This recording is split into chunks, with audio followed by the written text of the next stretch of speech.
Hi, welcome to Danny After Dark. If you're new here, make sure to like and subscribe so you don't miss a notification or a new episode. Tonight will be part 2 of my 2-part series on John Wayne Gacy Jr. So if you missed part 1, go ahead and check back so you're all caught up. Now, John Wayne Gacy Jr. part 2. Let's go ahead and dive on in.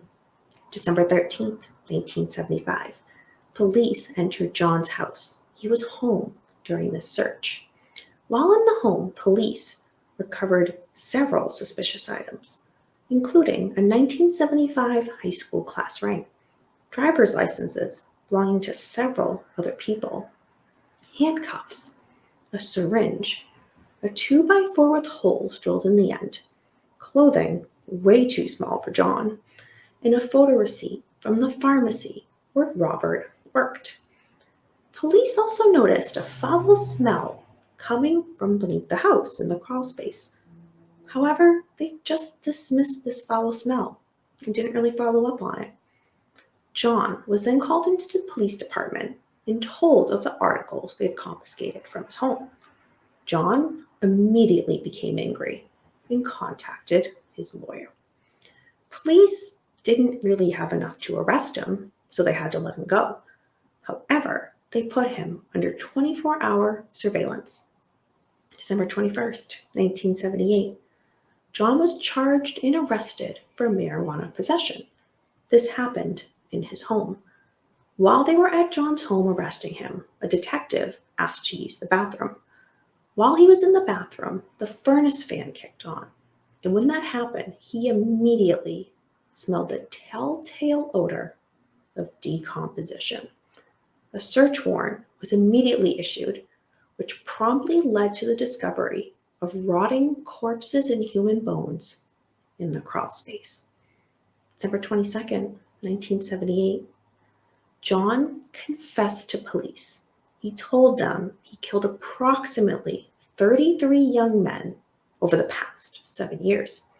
He also drew them a detailed map to the locations of 28 shallow graves under his house in his garage. In addition, he told police after his crawl space became too full, he started dumping bodies, about 4 to 5 bodies, off the I-55 bridge into the Des Plaines River.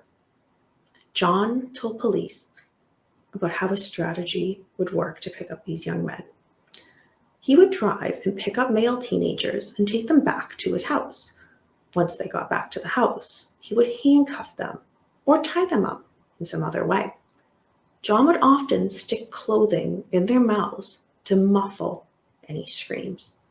After this, John would choke them with a rope or a board while he sexually assaulted them.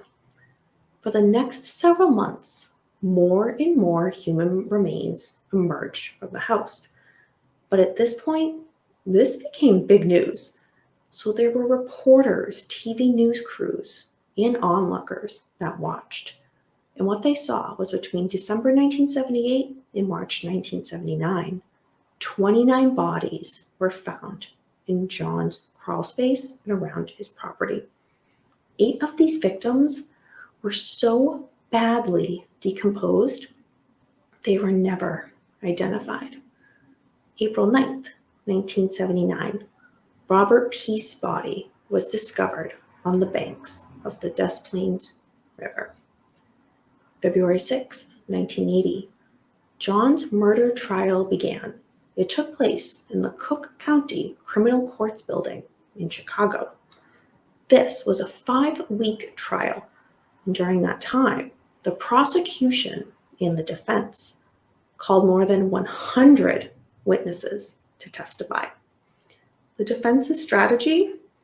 They tried to establish that John was insane and out of control at the time of the killings.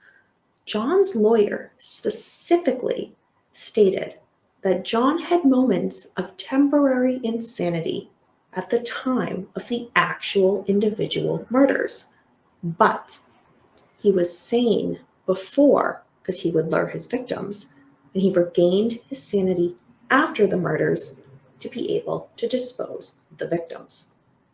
While on trial, John even made a joke that the only thing he was guilty of was, quote, running a cemetery without a license, end quote.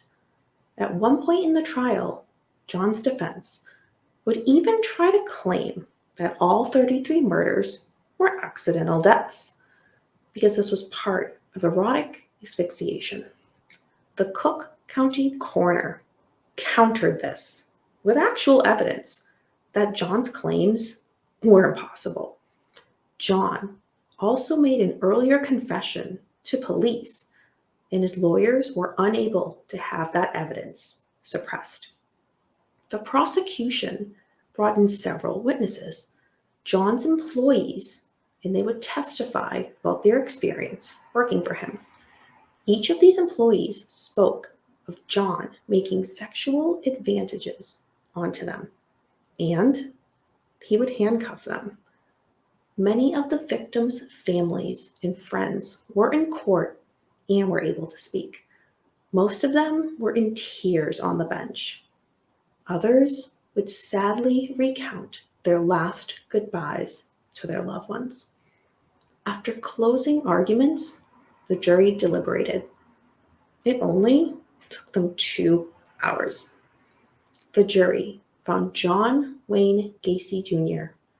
guilty of murdering 33 people. March 13th, 1980. John, now facing sentencing, was sentenced to death. John was then transported to the Menard Correctional Center in Illinois.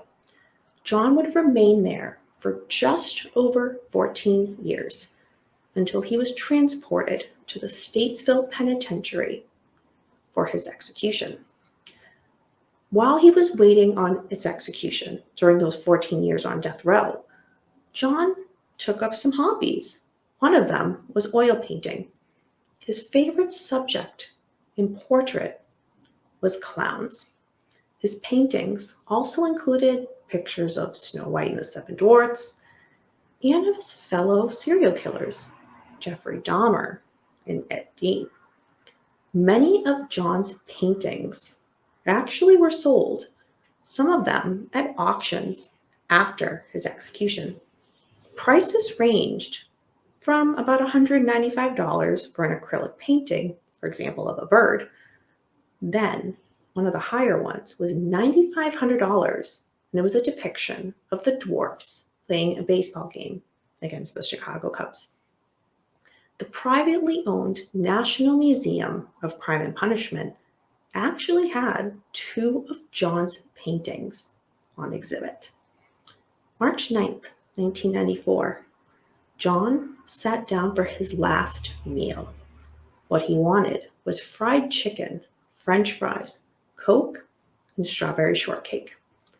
Prison officials described his demeanor as, quote, chatty, talking up a storm, end quote.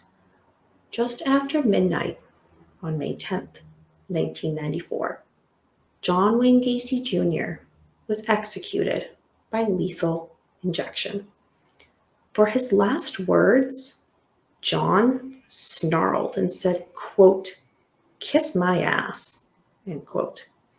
After his execution, John's brain was removed. It was in the possession of Dr. Helen Morrison, who interviewed John and other serial killers. This was in an attempt to isolate common personality traits of violent sociopaths. However, after an examination of John's brain by the forensic psychiatrist hired by his lawyers, it revealed no abnormalities.